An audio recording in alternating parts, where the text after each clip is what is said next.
Bom dia, bom dia, bom dia a todos, bom dia.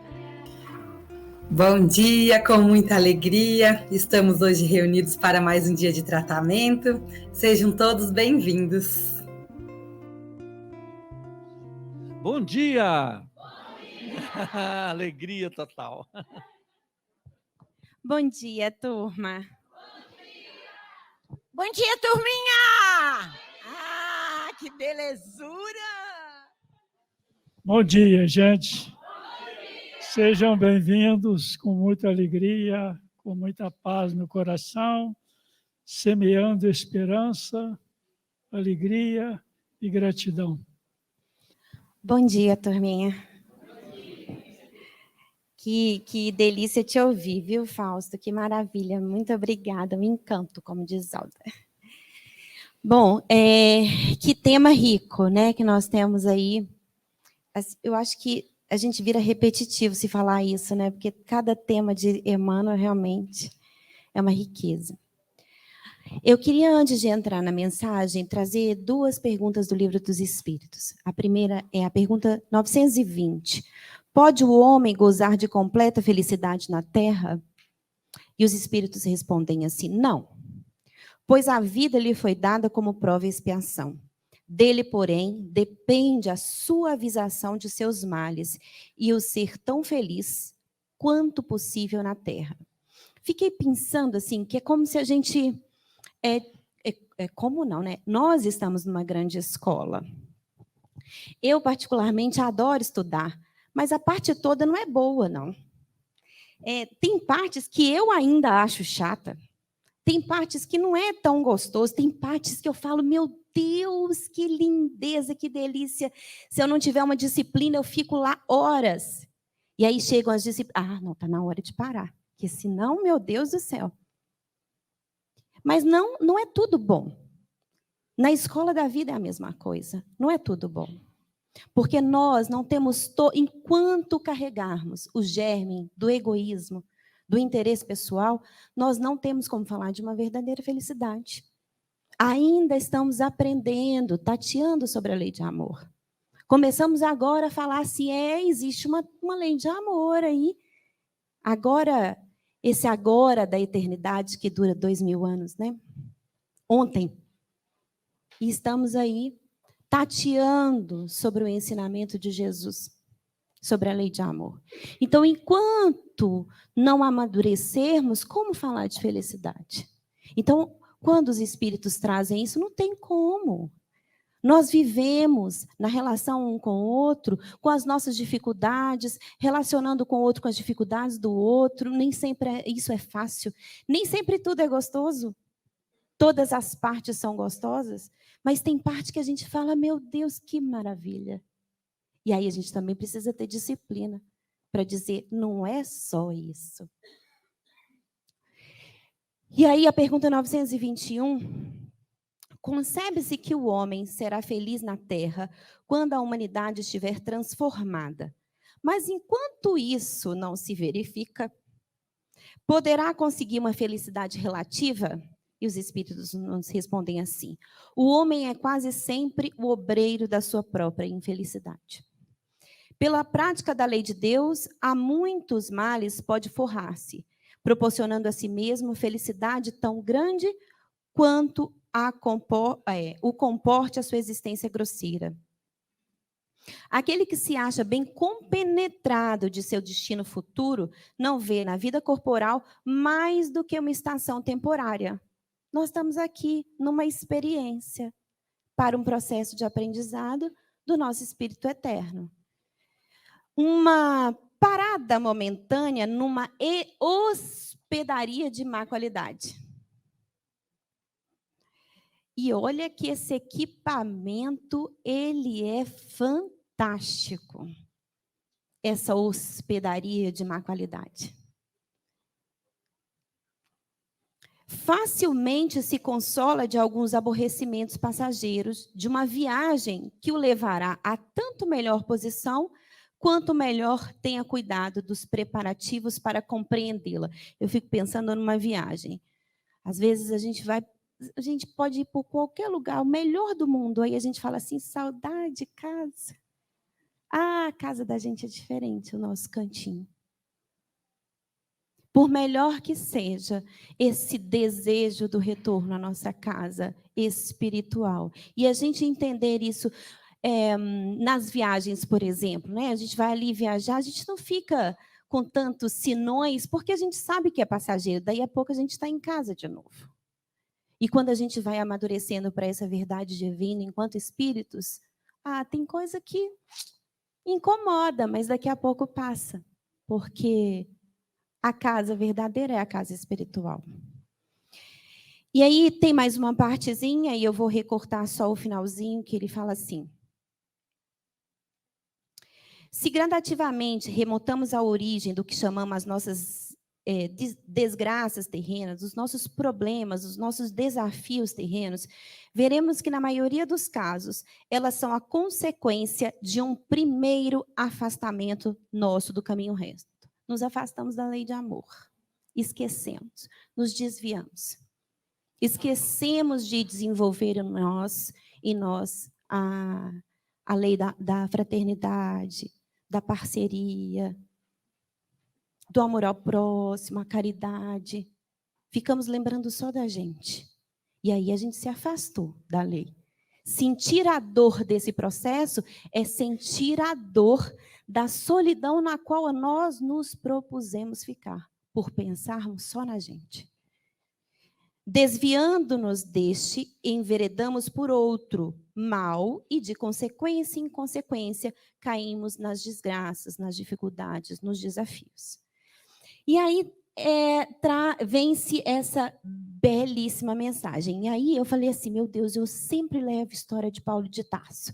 Toda vez eu lavo um trechinho. Agora foi Emmanuel que pediu, eu não tenho o que fazer.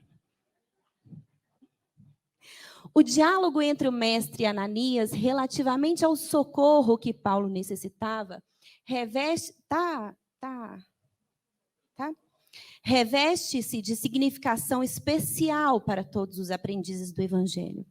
Digna de nota é a observação de Jesus, recomendando ao apóstolo da gentilidade que ingressasse em Damasco, onde lhe revelaria quanto convinha fazer. E muito importante a determinação a Ananias para que atendesse ao famoso verdugo trazido à fé. Então, o Fausto lindamente trouxe para nós esse recorte aí do Evangelho e descrito de uma forma muito minuciosa, detalhada no livro Paulo e Estevão, escrito por Emmanuel. Paulo já tinha lidado com Estevão, já tinha sido tocado com aquela semente de Estevão, já havia refletido que homem era aquele, que qualidades morais que era aquele, não havia ninguém da sua intimidade que ele pudesse pensar com tanta qualidade moral quanto ao Estevão, que falava desse Cristo. Abigail, o amor da sua alma, quando ele foi encontrar já no leito de morte, Abigail fala para ele do Cristo. Não é possível. Mas ele não podia nem reclamar. Ela estava ali desfalecendo já. Só pôde ouvir, teve que ouvir. E ela falava do Cristo e ele pensava, é o delírio da doença. Só pode. Né? Mas é mais uma semente que foi plantada ali.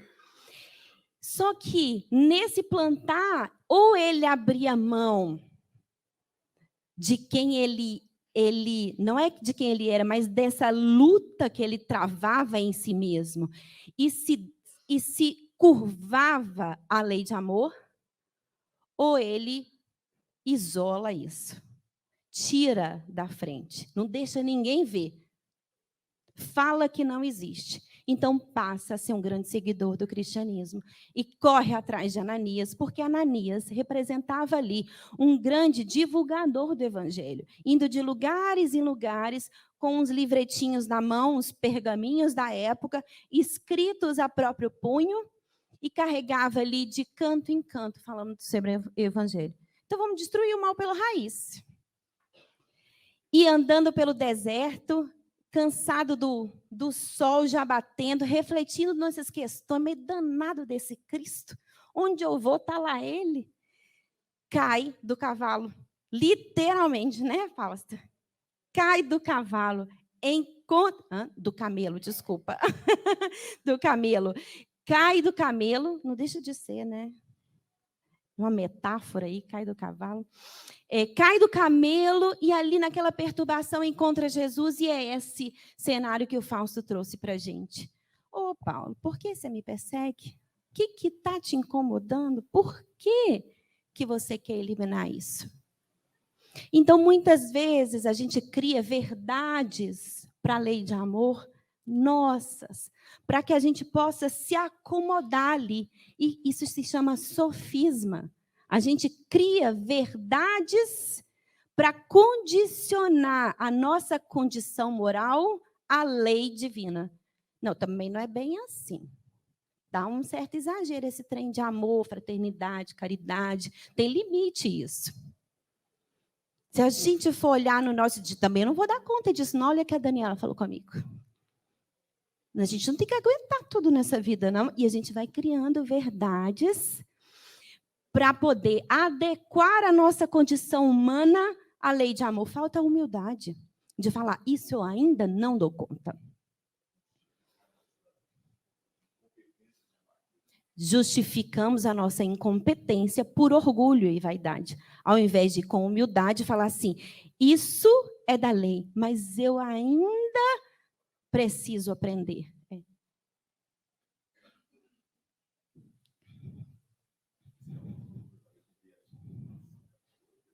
Não sei.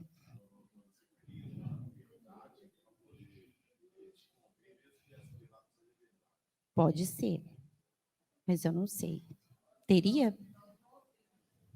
Ele fala de um viés da confirmação que a psicologia fala. Eu não sei. Não sei. O termo viés de confirmação da psicologia, eu não conheço. A gente cria verdades que nos convêm. Isso é um sofisma. Eu não sei como é que a psicologia tecnicamente chama isso. Nós chamamos de sofisma. Então, parece que é. Eu me perdi. Onde que eu estava mesmo, Jesus Cristo? No camelo. Que vê no cavalo, enfim. E aí, que queres que eu faça, né? Ele pergunta. E é muito interessante a pergunta de Paulo, porque nesse homem que tinha todas as regalias que a condição material da época poderia oferecer para alguém, Paulo tinha. Prestígio social da mais alta quantidade, não sei se qualidade, mas de quantidade, lá tinha Paulo. E aí, ele sai de si e fala, não sou mais eu, é você, o que você quer. Porque é como se a gente dissesse assim, do jeitinho que eu estou fazendo, até agora não está dando certo. Então, vamos ouvir quem sabe mais. Quem tem mais conhecimento, num lugar de humildade.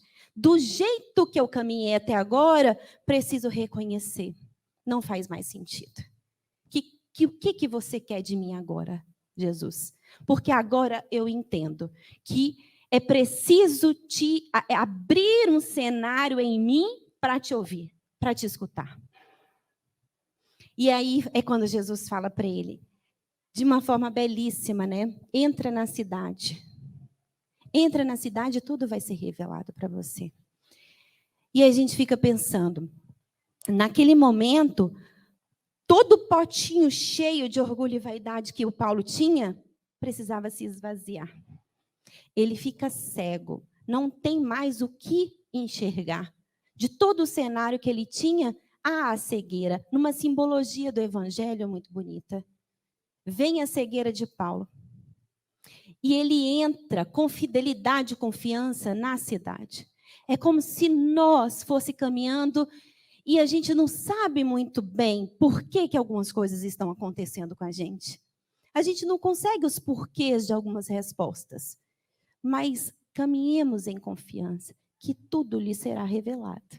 E aos pouquinhos a gente vai entendendo, meu Deus, como que isso me fez entender algumas coisas.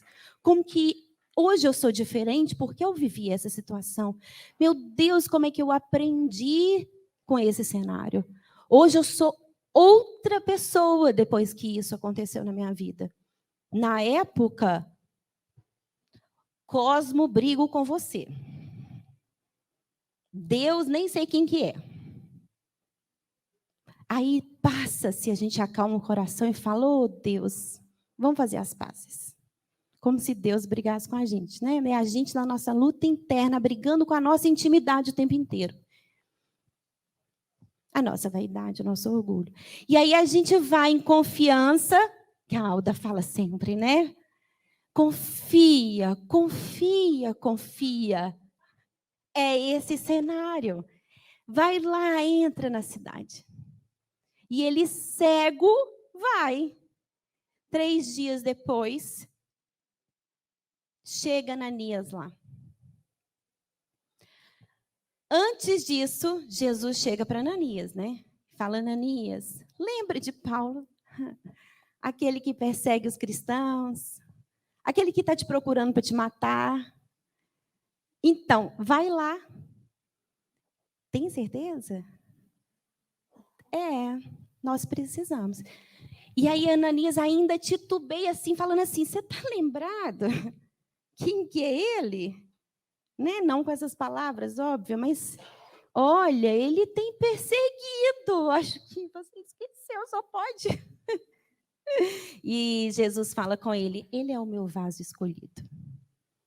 Ele vai divulgar o evangelho com os gentios. O cara que perseguia todo mundo vai ser um divulgador do Cristo, do evangelho, vai. E lá estava Ananias. E mais uma simbologia belíssima, porque Ananias conta para ele que ele vai, né, com um processo de cura, retornar à visão. E retorna à visão física. E nisso começa a falar sobre o evangelho de Jesus, sobre a vida de Jesus, e começa a contar tudo que sabe. O que aconteceu, como é que foi essa peregrinação de Jesus, mostrar os escritos, tirá-lo da cegueira moral. E ele se empolga tanto que ele fala, dá para me emprestar? Eu vou dar uma copiada aqui. E segue assim, quer divulgar para todo mundo. E aí está lá a história no Paulo Estevão, não vamos entrar em toda a história aqui, mas um outro recurso interessante é que, nesse processo de amadurecimento, de crescimento, né, e de nos encontrarmos, há um deserto para a gente trilhar, né? Porque a gente começa a entrar em nós e, às vezes, a gente lida com a nossa aridez, construída pelo nosso orgulho, pela insensibilidade do nosso interesse pessoal. Há uma aridez. E ali naquele deserto, ele passa 3 anos, conhece a Prisca e o Áquila. Obrigada. O Áquila e a Prisca, e ele vira tecelão. A tecelagem vai ser algo que ele vai sustentar a vida dele. Então, se a gente for parar para pensar, ele vai construindo com as linhas do amor uma nova estrutura para dar sustento à condição física dele. Numa próxima parte,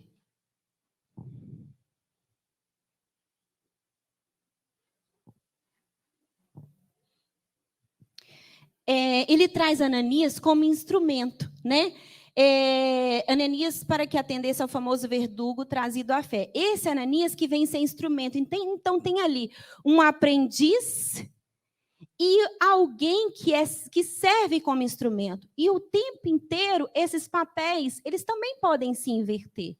Uma hora, Paulo estava ali como aprendiz e depois ele vem ser instrumento de Jesus. Nós, nas nossas condições morais, tem hora que a gente muitas horas a gente vai ser aprendiz. Muitas horas a gente é convidado como instrumento do Cristo. nas nossas relações do dia a dia, no nosso contato com o outro. Então, se a gente pergunta na sinceridade da nossa alma, o que queres que eu faça durante o meu dia, com as pessoas que eu vou cruzar no caminho? O que queres que eu faça? Como que eu posso ser um bom instrumento, um bom recurso de trabalho? E, ao mesmo tempo, um olhar atento, porque tudo nos oferece um grande ensinamento nesse processo de vida. Segue-se assim: o apelo do céu ao cooperativismo transborda da lição. Perseguidor e perseguido reúnem-se no altar da fraternidade. E no trabalho útil, o velhinho de Damasco presta socorro ao ex-rabino. Paulo, em troca, prodigaliza-lhe enorme alegria ao coração. Acresce notar, porém, que Jesus chamou a si a tarefa de revelar ao recém-convertido quanto lhe competia lutar e sofrer por amor ao reino divino. E eu trouxe mais umas perguntas do Livro dos Espíritos para a gente refletir juntos. A força para progredir áurea o homem em si mesmo, ou o progresso é apenas fruto de um ensinamento? E os Espíritos nos respondem. Eu vou só destacar algumas partes, tá? Dá-se, então, que os mais adiantados auxiliam o progresso dos outros por meio do contato social. Então, nessa interação, a gente, com um olhar atento, vai aproveitando no caminho das habilidades de quem já caminhou aí mais à frente, como recurso divino para nos orientar à marcha do progresso.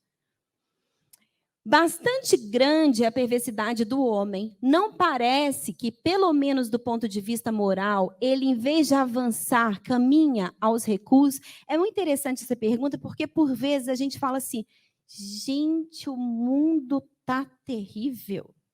Só pode ter retrocedido. Olha como é que nós estamos, olha a sociedade, olha o que as pessoas falam, o que as pessoas fazem, e olha o que os Espíritos nos dizem. Engana-te. Observa bem o conjunto e verás que o homem se adianta, pois que melhor compreende o que é mal e vai dia a dia reprimindo os abusos. Faz-se mister que o mal chegue ao excesso para tornar compreensível a necessidade do bem e das reformas. E a gente já conhece bem essa pergunta, falando do obstáculo ao progresso, sendo o orgulho e o egoísmo, e eu trouxe para destacar esse finalzinho. Porém, esse estado de coisas, né, dessa luta aí, mal, bem, não durará para sempre, mudará a proporção que o homem compreender melhor, que além da que o gozo dos bens terrenos proporciona, uma felicidade existe infinitamente maior e infinitamente mais duradoura. E qual o meio de destruir-se o egoísmo? Pergunta 917. Ela é longa e eu trouxe um recortezinho lá do final. Os bons sentimentos são encorajados, estimulados e honrados mais do que em qualquer outra época. Entretanto, o egoísmo, verme roedor, continua a ser a chaga social. É um mal real que se alastra por todo o mundo e do qual cada homem é mais ou menos vítima. Cumpre, pois, combatê-lo como se combate uma enfermidade epidêmica. Para isso, deve-se proceder como procedem os médicos e a origem do mal. Faça-se com o moral o que se faz, faça-se com o moral o que se faz com a inteligência, e ver-se-á que se há naturezas refratárias, olha que belíssimo, muito maior do que se julga é o número das que apenas reclamam cultivo adequado para produzir bons frutos. Quem diria que o próprio Paulo de Tarso poderia ser essa natureza refratária que, trabalhado e cultivado, produziu os frutos de amor que Paulo conseguiu produzir, né? E aí, seguindo no texto. Semelhantes operações espirituais se repetem cada dia nas atividades terrenas. Debaixo da inspiração do Cristo, diariamente, há movimentos de aproximação entre quantos se candidatam ao bom entendimento perante a vida eterna. Alguns trazem a mão confortadora e amiga da assistência fraternal. outros o júbilo sagrado da esperança sublime. Estabelece-se novos acordos, traçam-se novas diretrizes. Imperioso é reconhecer, porém, que o Senhor mostrará a cada trabalhador o conteúdo de serviço e testemunho que lhe compete fornecer no ministério do seu amor divino. Então, cada um de nós temos o nosso pacotinho de trabalho, assim como temos o nosso pacotinho de recursos a desenvolver, com confiança e coragem. E uma dose de discernimento e resignação, nós vamos desempenhando as nossas tarefas diárias, às quais nós somos convidados sempre, assim como fez Paulo no seu trabalho. E eu trouxe esse raciocínio sobre essa lei de progresso, pensando aí nos entraves do egoísmo, porque quando Emmanuel nos lembra de Paulo, né, tecendo aí as suas fibras íntimas na linha do amor, ele vai se transformando. Então, inicialmente, ele manda apedrejar Estevão. E aí, quando ele manda apedrejar Estevão, ele olha, bate o olho em Estevão e fala assim, que paz é essa que ele tem? Não tem condição. Ele está ali nessa situação e ele tem uma coisa que eu não dou conta de ter e que eu tenho trabalhado muito no parâmetro dele, tenho trabalhado muito para adquirir junto com Moisés, junto com essa lei que eu venho desempenhando, mas eu não consigo ter essa serenidade, essa paz que Estevão tem. Passa-se os anos, ele tece as suas fibras íntimas no amor. Lá no final, Paulo também vai ser agredido fisicamente por um dos companheiros lá do Sinédrio. E ele bate, machuca Paulo, e cada soco que ele recebe, Paulo, numa serenidade, chega uma hora que fala assim para ele: já criei em meu íntimo um santuário intangível às vossas mãos, e onde Jesus há de reinar para sempre. O nosso trabalho é esse. Porque não é o externo que modifica a nossa estrutura. Somos nós, a nossa condição moral, a nossa instabilidade moral. Então, quando Paulo fala, aqui dentro, meu irmão, você não consegue me agredir. Você pode agredir o meu corpinho físico, mas internamente, aqui o comando é outro. E a gente pode pensar nisso também em todos os outros cenários da nossa existência. Das relações que a gente vive, das nossas condições físicas, das doenças do corpo físico.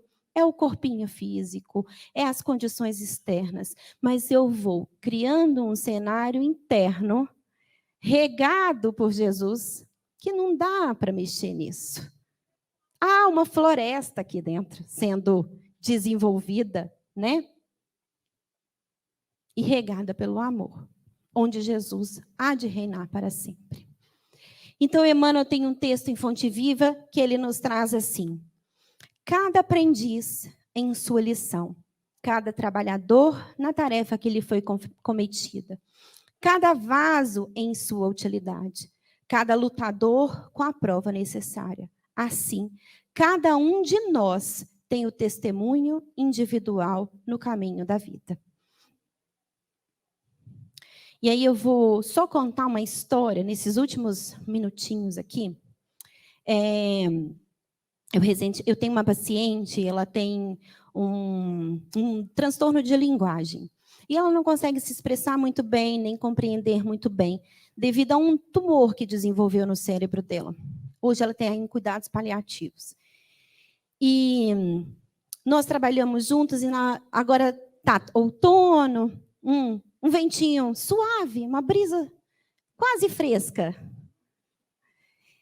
E nesse dia estava essa brisinha fresca, a gente estava no finalzinho da sessão, ela com a dificuldade de se expressar em todos os níveis.